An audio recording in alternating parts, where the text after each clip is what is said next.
fully tested, rhythmically possessed with rhymes. And when it was time, y'all gave me the mic after he blessed it. He said, share the lovin', prepare them for second coming. You beware of false prophets, cause they got my people bugging. Put on the full armor. You know these fools are gonna wanna talk behind your back, but stay away from the drama. You know that I'ma keep you safe inside the palm of my hand, cause you the man and that's word to your mama. So give it to them, it's themselves that they foolin'. Gotta hit them again too quick, what they lack is old schooling.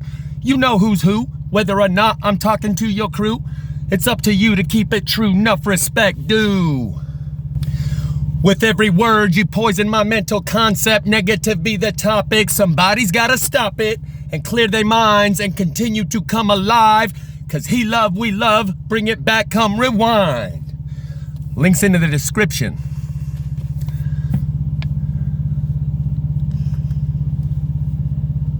The poorest way to face life is to face it with a sneer. There are many men who feel a kind of twisted pride in cynicism. There are many who confine themselves to criticism of the way others do what they themselves dare not even attempt. There is no more unhealthy being, no man less worthy of respect, than he who either really holds or feigns to hold an attitude of sneering disbelief toward all that is great and lofty, whether in achievement or in that noble effort which, even if it fails, comes to second achievement. It is not the critic who counts, not the man who points out how the strong man stumbles, or where the doer of deeds could have done them better. The credit belongs to the man who is actually in the arena, whose face is marred by dust and sweat and blood, who strives valiantly, who errs, who comes short again and again, because there is no effort without error and shortcoming, but who does actually strive to do the deeds, who knows great enthusiasms, the great devotions, who spends himself in a worthy cause, who at the best knows in the end the triumph of high achievement, and who at the worst, if he fails, at least fails while daring greatly, so that his place shall never be with those cold and timid souls who neither know victory nor defeat.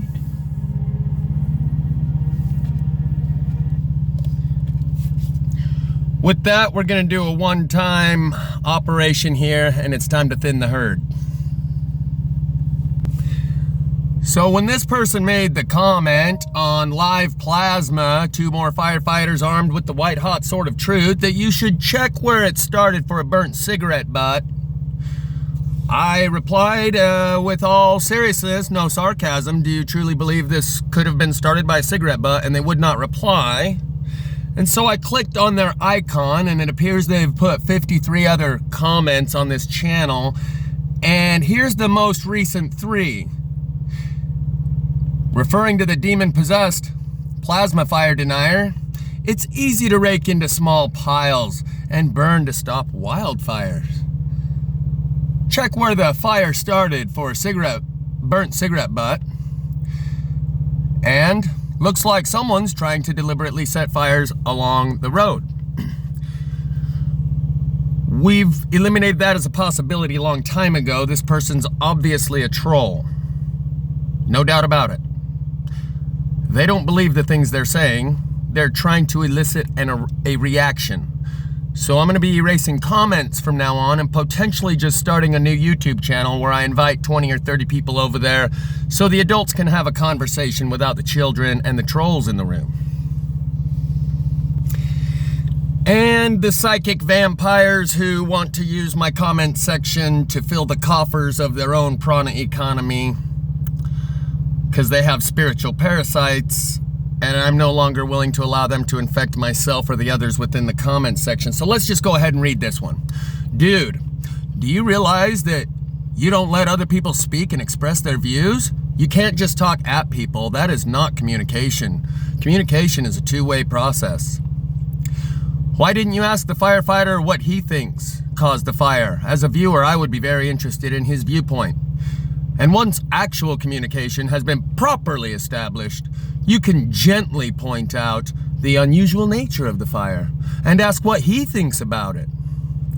And also, you come straight out of the gate with sonic fire extinguisher. With the sonic fire extinguisher concept with no context was like really weird, nutty, egomaniacal behavior, making people wary, on guard. Don't you see that? I don't think you do, or you wouldn't do it. Almost like a non sequitur, bam, straight out of nowhere, no context, just confusing the guy.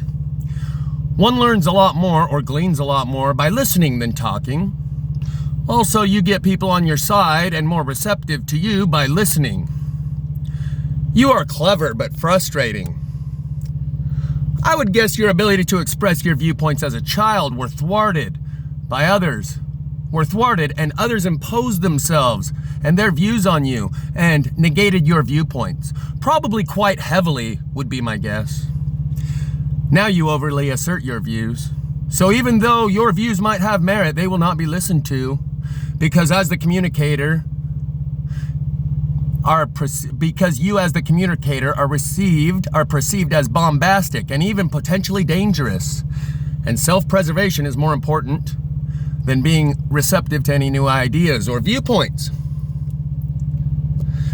Your behavior can also be can be triggering for others, because most people are damaged to varying degrees, like the farmer dude who then wanted your scalp because his subconscious issues were triggered. I'm not religious, but I respect Jesus as a brilliant teacher, the best, and a great example for anyone to follow. And he would definitely not go about things in the manner you do.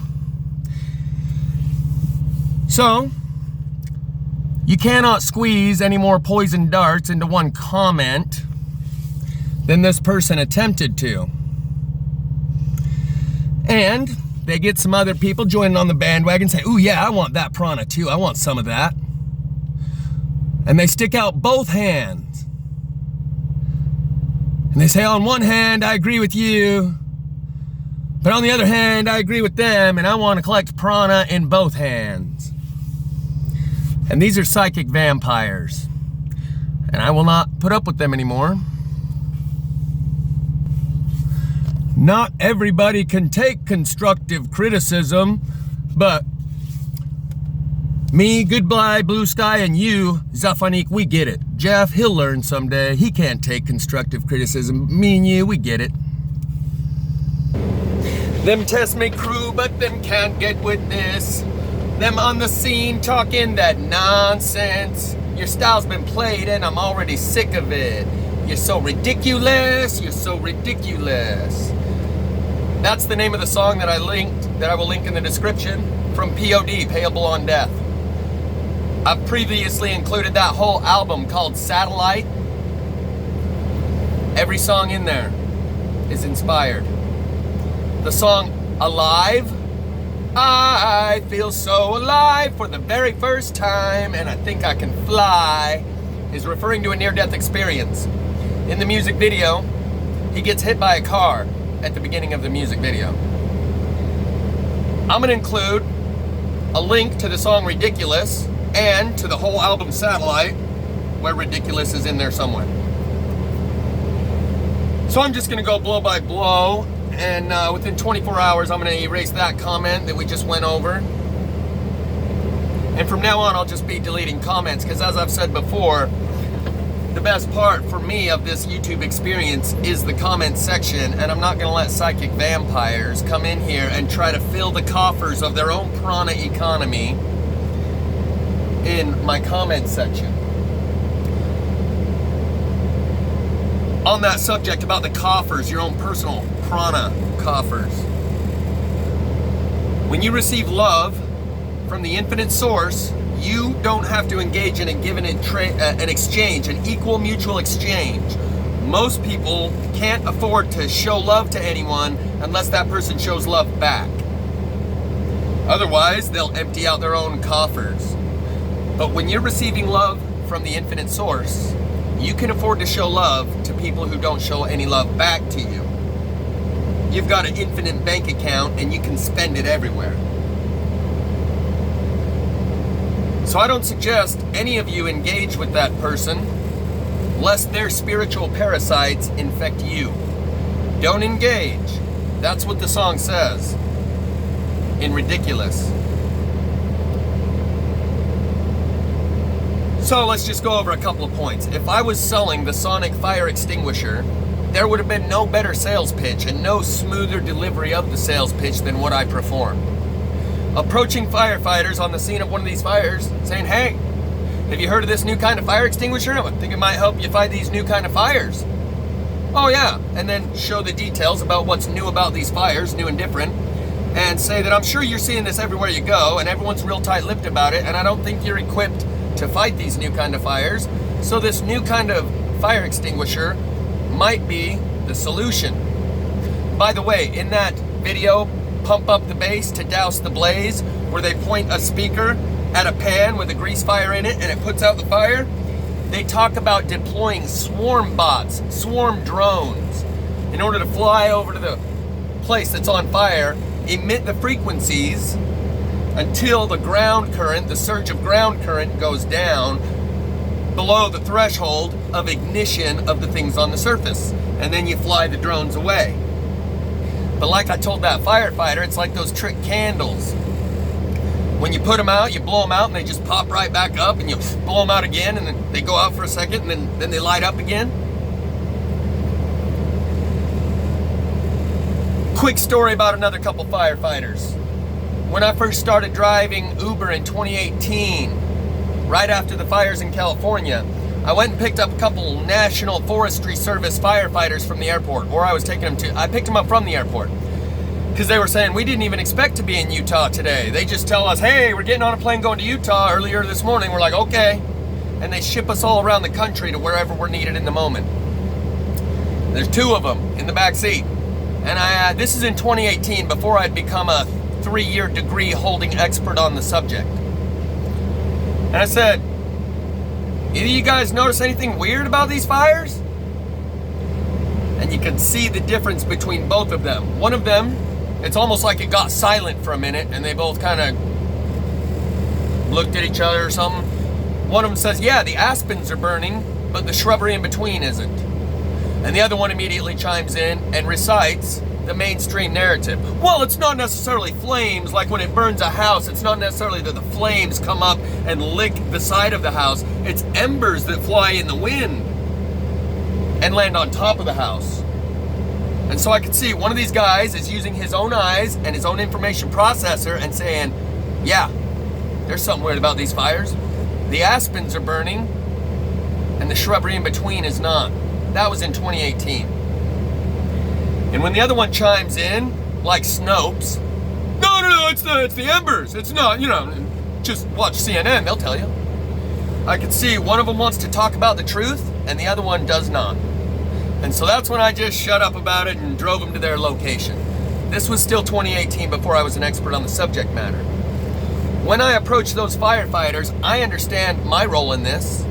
Do you accept yours? Is a question I've been asking, and I will ask again soon in the future. But in that scenario, I'm the authority on the subject matter. I've explained before, meritocracy, funneled through bureaucracy, creates credentialism. In a meritocracy, an authority on the subject matter of mathematics is someone who has studied it well enough that they have proven they understand the subject well enough that they are a knowledgeable source of information, which makes them an authority on the subject matter, because they've demonstrated their ability and their knowledge base on that subject.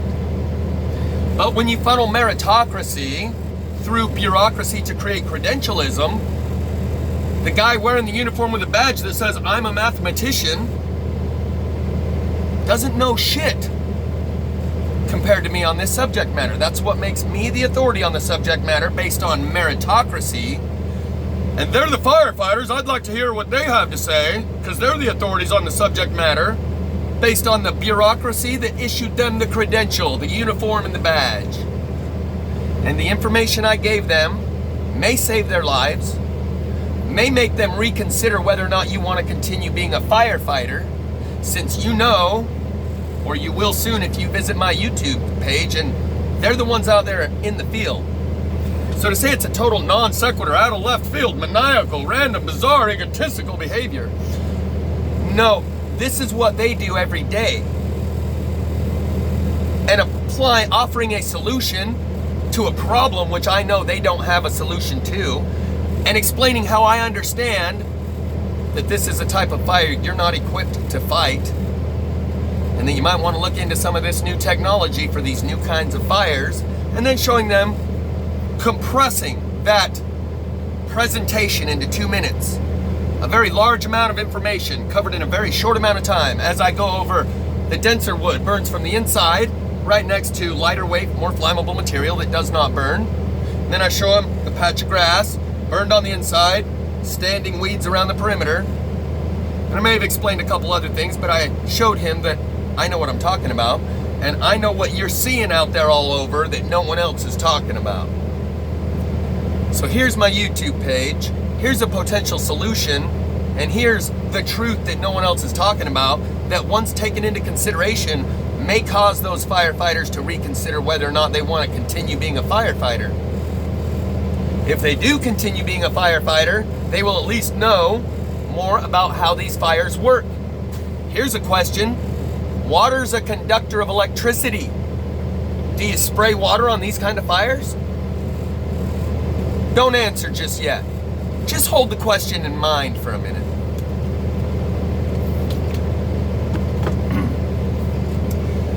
So now back to the psychic vampire trying to fill the coffers of their own prana economy in my comments section. In that one comment, I'm not sure if that's a bot or the one is definitely a troll. Their name is SOL, Sun, FREQ, frequency, HZ, Hertz.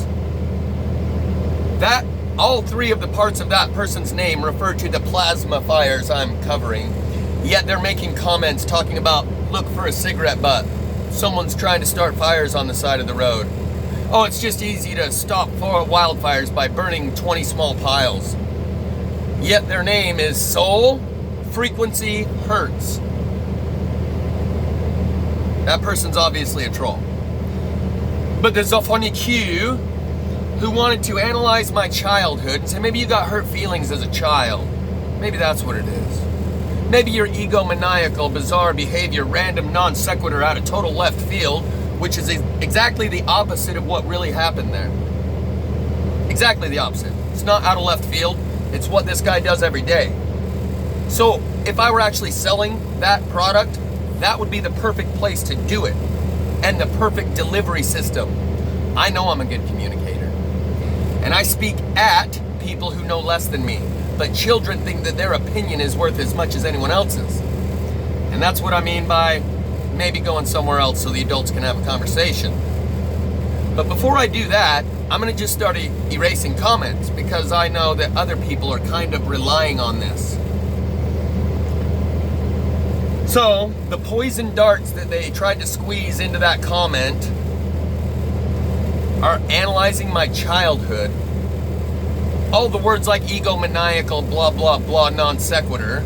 Obviously, that's the exact opposite of what really happened, because what I'm presenting dovetails very well with what they're doing, and I have the example right in front of them to show them how this new product I'd like to sell you will actually be the solution to your problem that I know you don't have a solution for. Non sequitur out of left field? No, that's the exact opposite of what happened. Non sequitur, analyze my childhood, and then I don't believe in Jesus, but I've heard that you pay lip service to Jesus, so I'm going to try and use that as an angle of leverage to try to penetrate your psyche and sink my fangs and draw some prana. That person has some issues. They want to talk about the messenger, not the message. They may be just harboring and transferring, which everyone is doing these days. Harboring anger and frustration, and then you transfer it onto somewhere that's not the actual source of your frustration and pretend like that's the reason I feel the way I do, because you didn't hold the door for me, and then they blow up on you with a disproportionate response to the supposed offense that was committed, and that's how you know they're harboring anger and frustration from wherever it's coming from, and then transferring it onto the business person and pretending like this person that didn't hold the door for me is the reason I'm going through the roof and full of anger and hostility and, as the person said in their own words, frustration. I know I've been given a mandate to do my job, and I'm not going to let people detract and distract me from doing that. And I know a few of the viewers of this channel will be greatly appreciative that I just tell those people to shut up and put them in the corner of the internet and clear out the debris.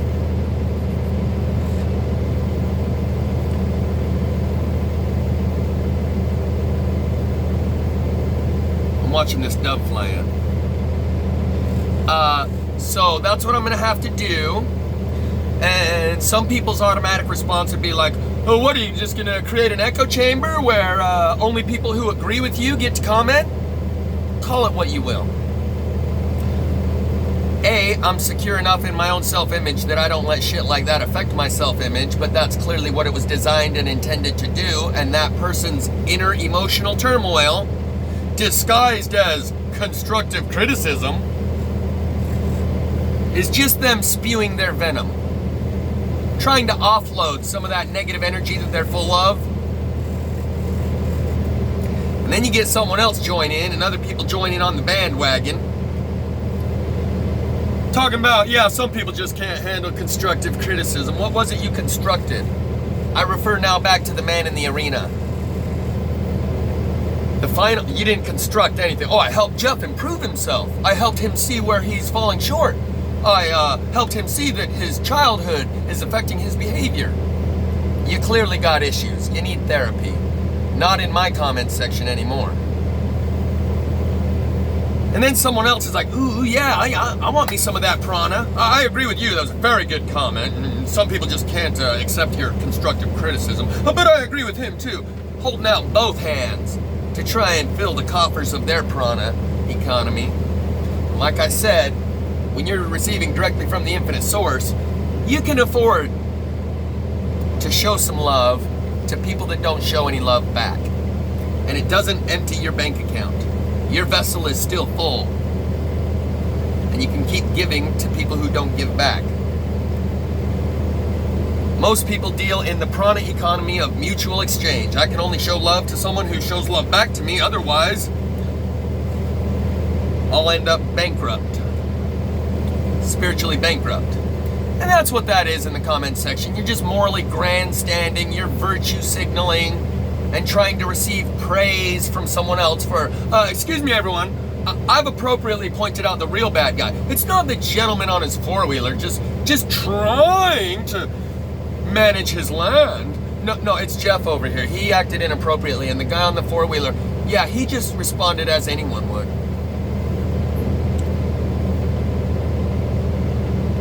Or the person who comes in and says, I agree with you, but I agree with him. Yeah, you're right, he is the bad guy. He probably does have issues from his childhood. He just can't accept constructive criticism. Some people just can't accept constructive criticism. Yeah, some people. Me and you, we get it, but some people. I'm not gonna allow those people here anymore. They're psychic vampires. They're spiritually bankrupt. They're the dead battery I was referring to in one of my previous videos. So, it's going to be a much better experience for those who want to engage in the conversation rather than take shots at the messenger, and you want to discuss the message I bring. Plasma fires, airborne aircraft carrier, black dot craft, solar portal, moon on its back, and the next thing we're going to cover is the electronics and mechanics in the sun and the moon. Links will be in the description. One of them is titled RFB Strikes It Rich, where he takes a video of the moon with his own P900. And he talks about how the moon is made of plasma, and how in the book of Enoch, it says it comes in and out of 6 portals around the world. And Richie explains that he thinks when it rises, you can see the edges of it rippling like it's hot when it rises, and then it cools and solidifies, and that it's made out of plasma. And he has a scientist from like the 60s explaining this theory of the moon being made of plasma. In that video, where Richie's title is the Plasma Moon, I zoom in on his video, run the contrast adjustments. Look what you see in there. Try and explain that away. Good luck. But that's just one of the many phenomenon that I've left off of the list each time I've been listing off these multiple phenomenon, any one of which, plasma fire alone, may not be the greatest scientific discovery in human history, but it's up there in the range thereof. Add to that the rest of this, and to some people that have been here the whole time, it's clear I've been given a mandate to do my job. And in order to be able to do that job, I've been given a lot of things that I could show you. And those who have seen this with their own eyes know this guy's been touched by an angel. And as they say in Alcoholics Anonymous, if you want what we got, you just got to do what we do.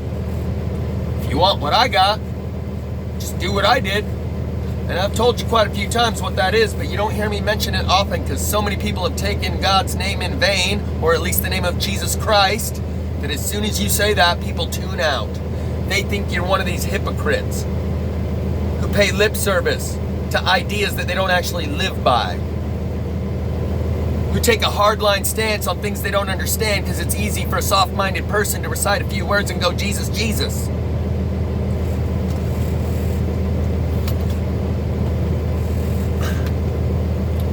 Another thing, I'll just mention it here, and it's in alignment with me being certain enough about who I am and what I'm doing that I don't let shit like that affect me. But it does distract and take away from the conversation we're having in the comment section.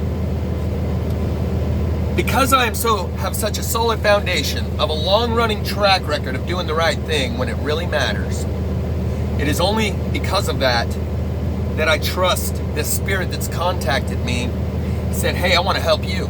I don't want you to change and repent and tell everyone they're a sinner, and I don't want you to change everything about yourself and then I'll give you salvation. I just want to help you do you, because I like your style, and I'm going to support you and empower you to do you. Most people don't trust themselves enough to accept that that's a good spirit. Most people, like the song with DMX, his cat who said his name is Damien, he wants to be my friend. Link will be in the description. Shout out to Donovan. I gotta call you real soon, bro. We need to talk. Since I mentioned it, Donovan said, man, I ain't gonna lie, I went back and watched all your old videos. And I was like, wait, what? Why would you do such a thing? Hey, I felt like giving a disclaimer. Don't make any important decisions, life decisions, on anything you heard me say. You know I'm just winging it, right? You know that I don't know what the hell I'm talking about or what I'm doing here. Like Mr. Miyagi, don't know first time when he chops the bottles. And that's a heavy feeling of an obligation. Like someone said in the comments section, you're a great leader and you'll lead many people to truth or deception. Be careful. And when someone tells me they went back and watched all my old videos, that person who made that comment is obviously right to some extent. And the only reason someone will go back and watch all my old videos is because they can see this guy is touched by an angel.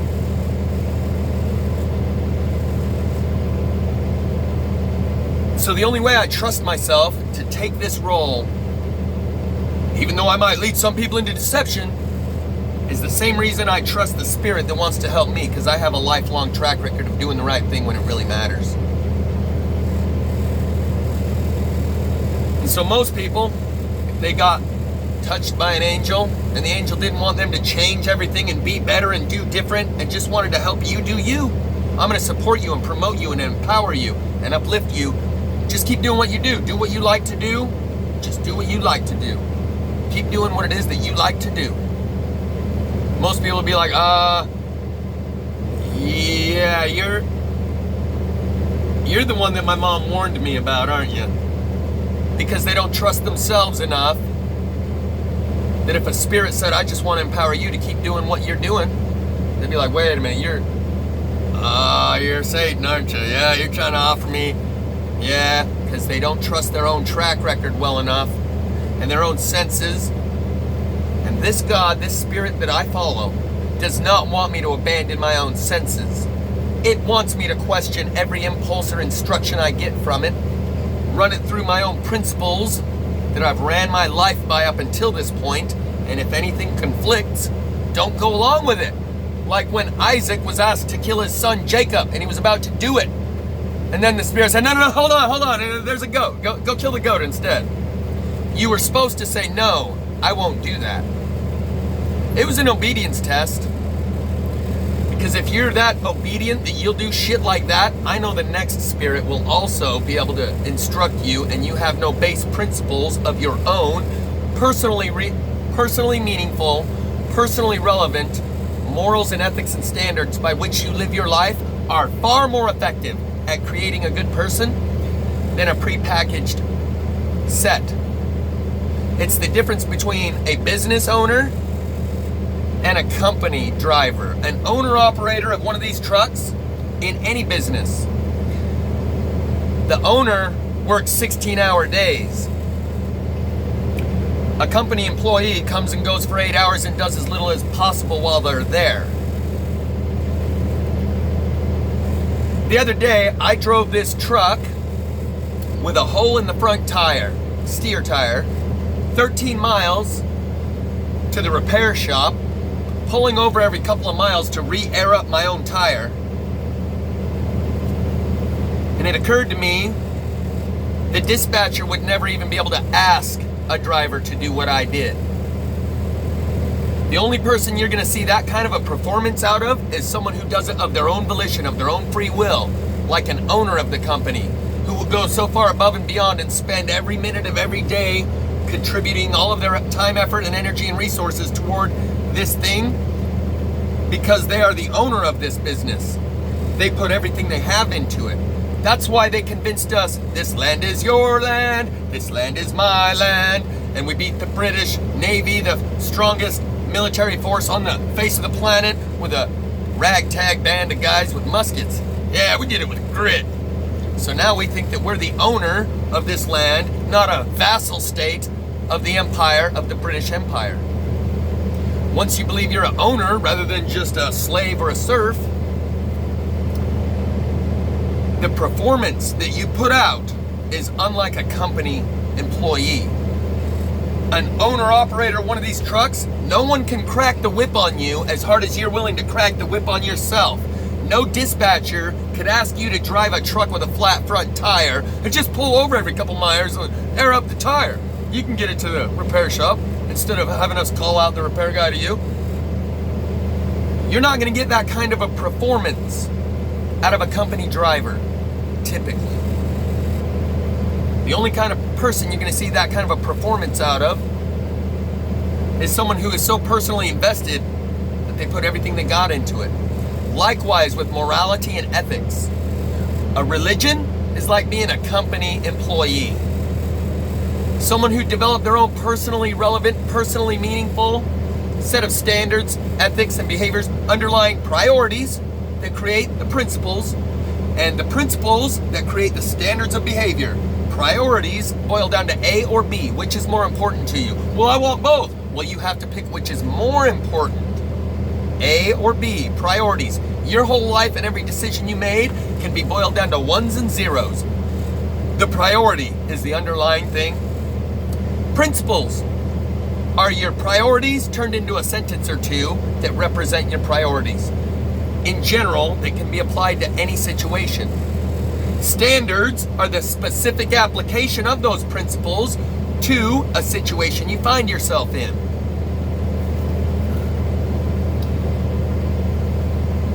I have long prided myself on the idea that I'm so consistent in my